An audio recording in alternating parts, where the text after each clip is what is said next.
অ' ভাই ঐ এই কালি চিকেন অলপ আনিছিলোঁ অলপ থাকিলে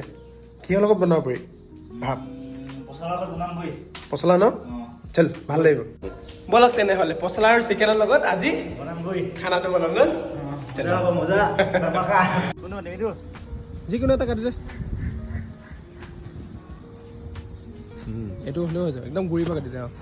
এইফালে মোৰ লগত ৰেডি পচলা বল কাটি ল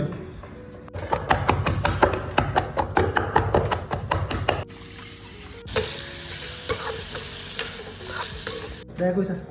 কেনেকুৱা আছে মজা আছে মজা মজা আছে ন মজা আহিছে গোন্ধ মজা আহিছে ন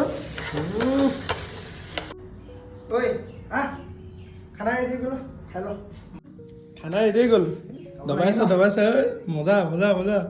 খাইছা প্ৰথম চিকেনটো টেষ্ট কৰ চিকেনটো কেনেকুৱা লাগে তাৰপিছত কবি মজা হৈছে মজা ঠিক আছে ন পচলা আৰু চিকেনৰ লগত খাব পাৰি সোৱাদ আছে